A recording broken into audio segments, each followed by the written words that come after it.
Hello, ഇന്ന് നമ്മൾ discuss ചെയ്യുന്നത് 9th ചാപ്റ്റർ ആയിട്ടുള്ള ഹൗ മച്ച് ഓഫ് 100, അതായത് നൂറിൽ എത്ര എന്ന യൂണിറ്റ് ആണ്. ഈ യൂണിറ്റിൽ നമ്മൾ പഠിക്കുന്നത് നിങ്ങൾ ശതമാനം എന്നൊക്കെ കേട്ടിട്ടില്ലേ, അതായത് പെർസെൻറ്റേജ്. അതുമായിട്ട് ബന്ധപ്പെട്ട കാര്യങ്ങളാണ് നമ്മുടെ ഈ യൂണിറ്റിൽ നമ്മൾ മൊത്തമായിട്ട് പഠിക്കുന്നത്. അപ്പോൾ ഫസ്റ്റ് ആയിട്ട് ഇന്ന് നമ്മൾ എന്താണ് പെർസെൻറ്റേജ് അല്ലെങ്കിൽ എന്താണ് ശതമാനം എന്ന് നിങ്ങൾക്ക് പറഞ്ഞുതരും. അതിനു മുന്നേ നിങ്ങളോട് ഞാൻ ഒരു കാര്യം കാണിച്ചു തരാം. ഇതൊരു നോട്ടീസ് ബോർഡാണ്. ഈ നോട്ടീസ് ബോർഡ് ഒരു കടയുടെ നോട്ടീസ് ബോർഡ്. ഇവിടെ അവരുടെ കടയിലുള്ള സാധനങ്ങളുടെ വില കൊടുത്തിട്ടുണ്ട്. ഫാനിന്റെ വില, ക്ലോക്കിന്റെ വില, അയൺ ബോക്സിന്റെ വില, ബൾബിന്റെ വില, അങ്ങനെ കുറെ എണ്ണത്തിന്റെ പ്രൈസ് ഇവിടെ കൊടുത്തിട്ടുണ്ട്. എന്നിട്ട് അവര് പറയാണ്, നമ്മൾ ഇതിൽ ഏത് സാധനം എടുക്കുകയാണെങ്കിലും 100 രൂപയുടെ സാധനത്തിന് 10 രൂപ കുറയ്ക്കും. അപ്പൊ 200 രൂപയുടെ സാധനമാണെങ്കിൽ 10 കുറയ്ക്കും, 20 രൂപ കുറയ്ക്കും. 300 രൂപയിൽ 300 അപ്പൊ അവരെത്ര കുറയ്ക്കും? 30 രൂപ കുറയ്ക്കും. അങ്ങനെയാണെങ്കിൽ നമ്മൾക്ക് നോക്കിയാലോ, ഇപ്പൊ ഇവിടെ ഫാൻ ഉണ്ട്. ഫാൻ ഒരാൾ വാങ്ങുകയാണെങ്കിൽ അയാൾക്ക് എത്ര രൂപ കുറഞ്ഞു കിട്ടും? ഇങ്ങനെ കാണുക.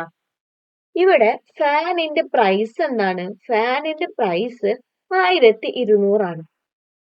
ഇവിടെ 10 രൂപയുടെ സാധനത്തിന് 100 രൂപയുടെ സാധനത്തിന് 10 രൂപയാണ് കുറച്ചു കൊടുക്കുക. അപ്പോൾ 1200 രൂപയുടെ ഒരു സാധനം നമ്മൾ വാങ്ങുകയാണെങ്കിൽ അതിന് എത്ര രൂപ കുറയും അറിയാൻ വേണ്ടിയിട്ട് ആദ്യം നമ്മൾ നോക്കുക 1200ൽ എത്ര 100 ഉണ്ട് നോക്കണം. അങ്ങനെ നമ്മൾ 1200ലും എത്ര 100 ഉണ്ട് നോക്കുക. അങ്ങനെ ഹരിക്കുമ്പോൾ നമുക്ക് 12 100 ഉണ്ട് കിട്ടും. അപ്പൊ ഒരു 100ന് 10 രൂപയാണ് കുറയ്ക്കുന്നത് എങ്കിൽ 12 100ന് എത്ര രൂപ കുറയ്ക്കവര്? 12 ഇൻറ്റു 10 രൂപ, അതായത് എത്ര രൂപയുണ്ടാവും? 120 രൂപ കുറയ്ക്കും. അപ്പൊ അവരുടെ ഇപ്പോ ഫാനിന്റെ പ്രൈസ് 1200 അല്ലേ? അപ്പൊ ഒരാൾ ഇപ്പൊ ഫാന് വാങ്ങുകയാണെങ്കിൽ അയാൾക്ക് 1200ൽ നിന്നും 120 മൈനസ് ചെയ്തിട്ടായിരിക്കും സാധനം കിട്ടുക, ആണല്ലോ.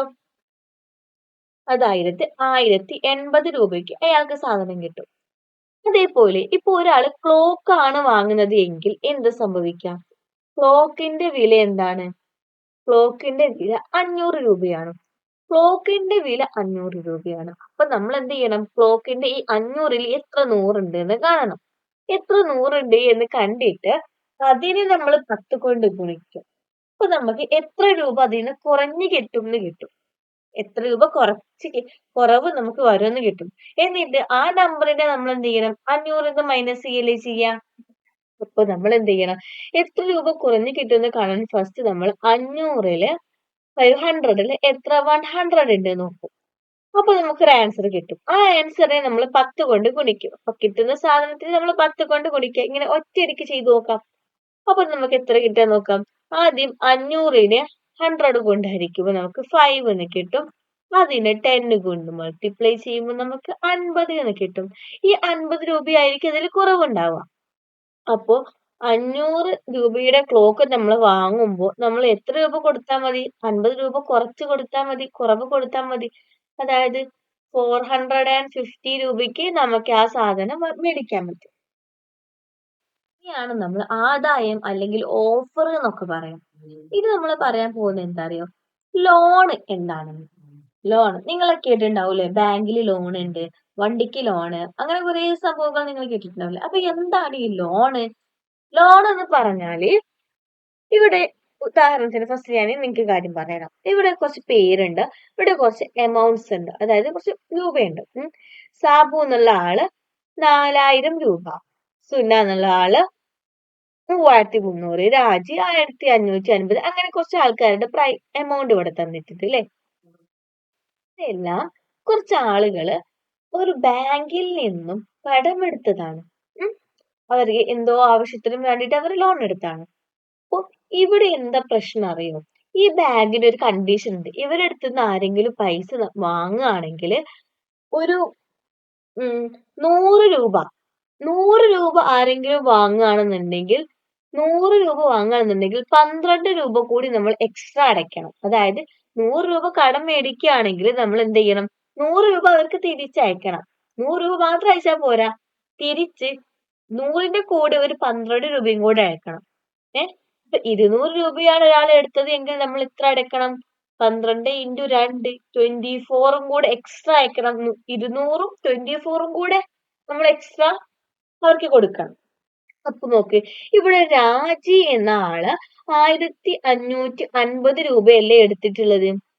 അപ്പോ രാജി എത്ര രൂപ കൂടുതൽ കൊടുക്കേണ്ടി വരും? അതെങ്ങനെ കാണാം? രാജി ഇപ്പൊ മേടിച്ചത് എത്ര രൂപയാണ്? 1550 രൂപയാണ്. ഫസ്റ്റ് നമ്മൾ എന്ത് ചെയ്യണം? 1550 ഓരോ 100നും നമ്മൾ എത്ര രൂപ എന്താക്കണം?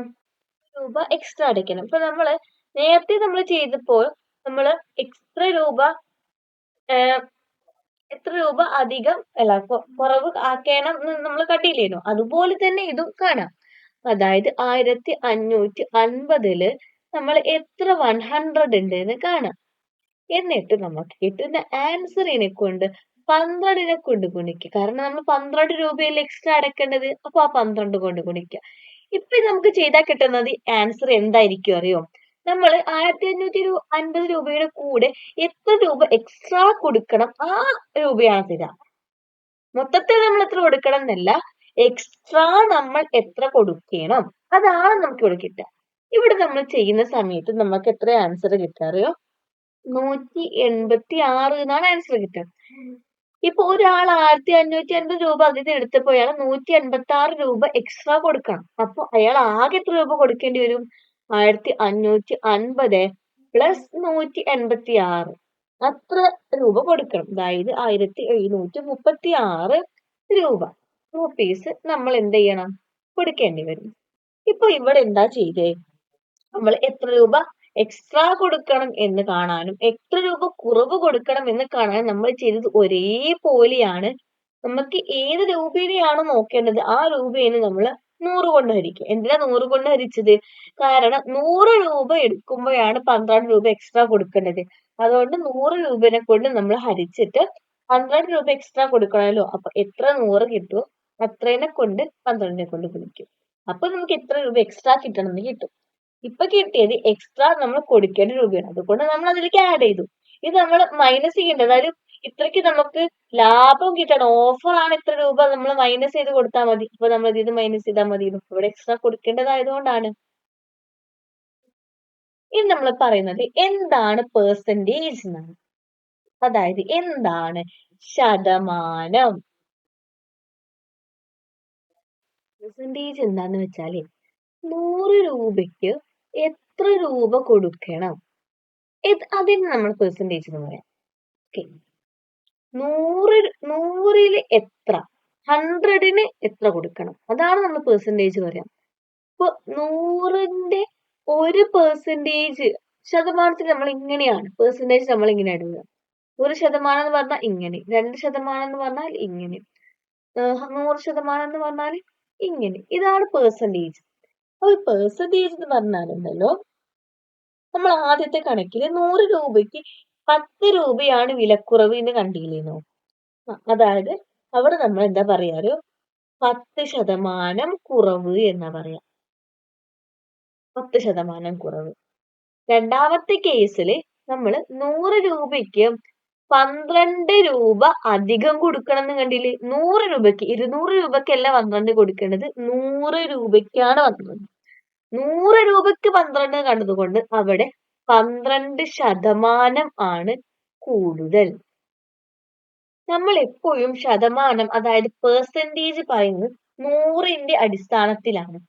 വേറെ ഏത് നമ്പറിന്റെ അടിസ്ഥാനത്തിൽ 100ല് എത്ര, 100ന് എത്ര എന്ന രീതിയിലാണ് നമ്മൾ പെർസെന്റേജിന്റെ കണക്ക് പറയാം. അപ്പോ 100നെക്കാളും വലിയ നമ്പറൊക്കെ വരുന്ന സമയത്ത് നമ്മൾ എന്ത് ചെയ്യണം? ആ നമ്പറിനെ 100 കൊണ്ട് ഹരിക്കണം. അപ്പൊ നമുക്ക് ആൻസർ കിട്ടൂല. ആ രീതിയിലാണ് അതിനെ നമ്മൾ എന്ത് പറയാ? പെർസെന്റേജ് പറയാം. അപ്പൊ എങ്ങനെയാണ് ഇനി പെർസെന്റേജ് കണക്കാക്കുന്നത്? അതേപോലുള്ള കാര്യങ്ങളൊക്കെ നമുക്ക് പിന്നെ പഠിക്കാം. സോ എന്താണ് പെർസെന്റേജ് എന്ന് പഠിച്ചില്ലേ? അപ്പൊ ഇന്നത്തെ ക്ലാസ് ഇത്രയേ ഉള്ളൂ. So thank you.